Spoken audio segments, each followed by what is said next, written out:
ಚಿತ್ರದುರ್ಗ ನಗರದ ರಾಷ್ಟ್ರೀಯ ಹೆದ್ದಾರಿ ಬಳಿ ಇರುವ ಎಸ್.ಜೆ.ಎಂ. ನರ್ಸಿಂಗ್ ಕಾಲೇಜಿನಲ್ಲಿ ಕೇರಳ ಮೂಲದ ವಿದ್ಯಾರ್ಥಿಗಳಿಂದ ಓಣಂ ಹಬ್ಬವನ್ನು ಆಚರಿಸಲಾಗಿದ್ದು, ಮಲಯಾಳಿ ಶೈಲಿಯ ರಂಗೋಲಿ ಹಾಗೂ ಸಾಂಪ್ರದಾಯಿಕ ಉಡುಗೆ ತೊಟ್ಟು ವಿದ್ಯಾರ್ಥಿಗಳು ಸಂಭ್ರಮಿಸಿದ್ದಾರೆ. ಆದರೆ ಓಣಂ ಆಚರಣೆ ವೇಳೆ ಮಲಯಾಳಂ ಭಾಷೆಯಲ್ಲಿ ಬ್ಯಾನರ್ ಹಾಕಿರುವುದು ಕರ್ನಾಟಕ ರಕ್ಷಣಾ ವೇದಿಕೆ ಕಾರ್ಯಕರ್ತರ ಆಕ್ರೋಶಕ್ಕೆ ಕಾರಣವಾಗಿದೆ. ಕಾಲೇಜಿಗೆ ತೆರಳಿದ ಕರವೇ ನಾರಾಯಣಗೌಡ ಬಣದ ಕಾರ್ಯಕರ್ತರು ಮಲಯಾಳಂ ಬ್ಯಾನರ್ ಹರಿದು ಆಕ್ರೋಶ ವ್ಯಕ್ತಪಡಿಸಿದ್ದಾರೆ. ಕಾಲೇಜಿನಲ್ಲಿ ಸುಮಾರು 500ಕ್ಕೂ ಹೆಚ್ಚು ವಿದ್ಯಾರ್ಥಿಗಳಿದ್ದು, ಕೇರಳ ಮೂಲದ ವಿದ್ಯಾರ್ಥಿಗಳೇ ಬಹುಸಂಖ್ಯಾತರಾಗಿದ್ದಾರೆ. ಕಾಲೇಜಿನಲ್ಲಿ ಪ್ರಾಧ್ಯಾಪಕರೇ ಕೇರಳ ವಿದ್ಯಾರ್ಥಿಗಳಿಗೆ ಕುಮ್ಮಕ್ಕು ನೀಡುತ್ತಿದ್ದಾರೆ ಎಂದು ಕರವೇ ಕಾರ್ಯಕರ್ತರು ಆರೋಪಿಸಿದ್ದಾರೆ. ಕನ್ನಡ ನಾಡಿನಲ್ಲಿ ನಡೆಯುವ ಯಾವುದೇ ಕಾರ್ಯಕ್ರಮಗಳನ್ನು ಕನ್ನಡದಲ್ಲೇ ನಡೆಸಬೇಕು, ಕನ್ನಡ ಭಾಷೆಗೆ ಆದ್ಯತೆ ನೀಡಬೇಕು ಎಂದು ಕರವೇ ಜಿಲ್ಲಾಧ್ಯಕ್ಷ ಕೆ. ರಮೇಶ್ ಆಗ್ರಹಿಸಿದ್ದಾರೆ.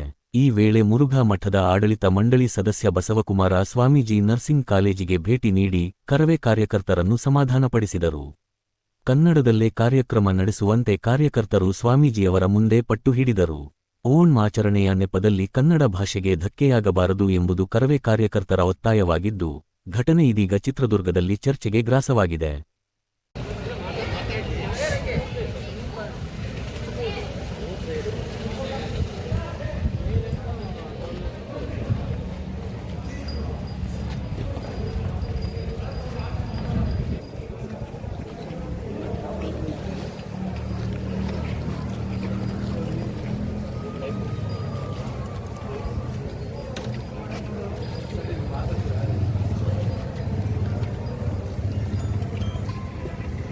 ನಿಮ್ಮ ಕ್ಯಾಂಪಸ್ನಲ್ಲಿ ಕಾರ್ಯಕ್ರಮ ಆಯೋಜನೆ ಮಾಡಿದ್ವಿ. ಎಲ್ಲ ಬಂದು ನಮ್ಮದು ಯಶಸ್ವಿಗಳು ಹೊರಗಡೆ ತಿಂದಿದ್ವಿ. ನಾವು ಸುಮ್ಮನೆ ಆಗಿದ್ದು ಹೇಳಿದ್ದ ತಿಳ್ಕೊಂಡಿದ್ದೀವಿ. ಇವತ್ತು ಬೆಳಿಗ್ಗೆ ಒಳಗಡೆ ಬ್ಯಾನರ್ ಹಾಕ್ಕೊಂಡು ಕಾರ್ಯಕ್ರಮ ಮಾಡಿದ್ವಿ. ಇಲ್ಲಿ ಕರ್ನಾಟಕದಲ್ಲಿ ಕನ್ನಡಿಗನೇ ಸಾರ್ವಜನಿಕ. ಕರ್ನಾಟಕದಲ್ಲಿ ಆಡಳಿತ ಭಾಷೆ ಕನ್ನಡ. ಕನ್ನಡದಲ್ಲಿ ಕಾರ್ಯಕ್ರಮ ಮಾಡಬೇಕು, ಕನ್ನಡದ ಬ್ಯಾನರ್ ಹಾಕ್ಬೇಕು, ಕನ್ನಡದಲ್ಲಿ ಕಾರ್ಯಕ್ರಮ ಮಾಡಬೇಕು. ಗುರವರು ಮಾಡ್ಕೊಳ್ಳೋದಾದ್ರೆ ಮಾತು ಅವರು ಭಾಷೆ ಯಾವುದಾದ್ರು ಆಡ್ಕೊಳ್ಳಿ, ಆದರೆ ಕನ್ನಡದಲ್ಲಿ ನಾಮಫಲಕ ಇರಬೇಕು, ಕನ್ನಡದಲ್ಲೇ ಯಾವ ಪ್ರತಿಯೊಂದು ಬ್ಯಾನರ್ ಅಳವಡಿಸ್ಬೇಕು. ಇವತ್ತು ಮಲಯಾಳಮಲ್ಲಿ ಹಾಕ್ಕೊಳ್ಳೋದು ಎಷ್ಟು ಮಟ್ಟಿಗೆ ಸರಿ?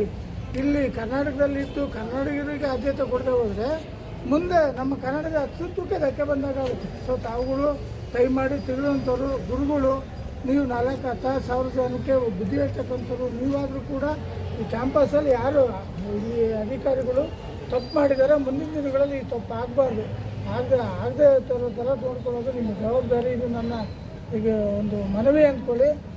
ಮುಂದೇನಾದರೂ ಆ ಥರ ಆದರೆ ನಾವು ಖಂಡಿತವಾಗ್ಲೂ ಯಾವುದೇ ಕಾರಣಕ್ಕೂ ಕೊಡೋದಿಲ್ಲ.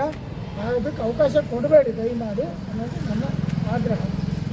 ಯಾಕೆಂದ್ರೆ ನಾವು ನೋಡಿದ್ದೀವಿ ಮಲಯಾಳಿ ಭಾಷೆ ಇದ್ದಿದ್ದು ಯಾರಾದರೂ ಸಿಕ್ತು, ವಿಡಿಯೋ ಸಿಕ್ತು, ರಾತ್ರಿ ಕುಣಿದಿದ್ದಾರೆ, ಮಲಯಾಳಿ ಭಾಷೆಯಲ್ಲಿ ಹಾಕ್ಕೊಂಡು DJ ಹಾಕ್ಕೊಂಡು ಕುಣಿದಿದ್ದಾರೆ, ತಡರಾತ್ರಿ ಮಾಡ್ಕೊಂಡಿದ್ದಾರೆ ಬಿಟ್ಟಾಗಿ.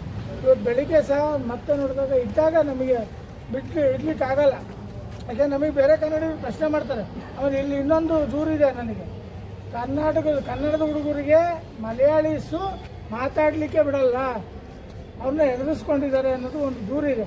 ಅದಕ್ಕೆ ತಾವುಗಳು ತಮ್ಮ ಆಡಳಿತ ಮಂಡಳಿ ಒಂದು ಕಡಿವಾಣ ಹಾಕಬೇಕು. ಮುಂದಿನ ದಿನ ನನಗೆ ಯಾರಾದರೂ ಕನ್ನಡಿಗರು ಬಂದು ಕನ್ನಡದ ಹುಡುಗರು ಅಂತ ಪರಿಸ್ಥಿತಿ ಇದ್ದರೆ ಖಂಡಿತ ನಮಗೆ ತಿಳಿಸಿದೆ, ಅಂಥರ ಪರವಾಗಿ ನಾವು ನಿಲ್ತೀವಿ. ಕನ್ನಡಿಗರಿಗೆ ಯಾವ ಕಾರಣಕ್ಕೂ ಅನ್ಯಾಯ ಆಗೋಕ್ಕೆ ನಾವು ಬಿಡೋದಿಲ್ಲ. ಕನ್ನಡಿಗರ ಪರವಾಗಿ ಸದಾ ಕರ್ನಾಟಕ ರಕ್ಷಣೆ ನಾರಾಯಣಗೌಡರು ಪಡೆ ಸಿದ್ಧವಿರುತ್ತೆ ಕನ್ನಡಿಗರ ರಕ್ಷಣೆಗೋಸ್ಕರ. ಇಲ್ಲಿ ಮಲಯಾಳಿಗಳು ಕೆಲವರು ಅವರು ಓದ್ಕೊಂಡು ಹೋಗೋಕ್ಕೆ ಅವ್ರು ಏನು ಮಾಡೋಕ್ಕೂ ನಮಗೆ ಅಭ್ಯಂತರ ಇಲ್ಲ. ಆದರೆ ಕನ್ನಡಿಗರ ಮೇಲೆ ದೌರ್ಜನ್ಯ ಮಾಡಿದ್ರೆ ನಾವು ಸಹಿಸೋದಿಲ್ಲ. ಇದನ್ನು ತಾವು ತಮ್ಮ ಅಧಿಕಾರಿಗಳ ಗಮನಕ್ಕೆ ತಂದು, ತಮ್ಮ ಪ್ರಾಂಶುಪಾಲರ ಗಮನಕ್ಕೆ ತಂದು ಅದನ್ನು ಸರಿಪಡಿಸುವಂಥ ಕೆಲಸ ಆಗಬೇಕು.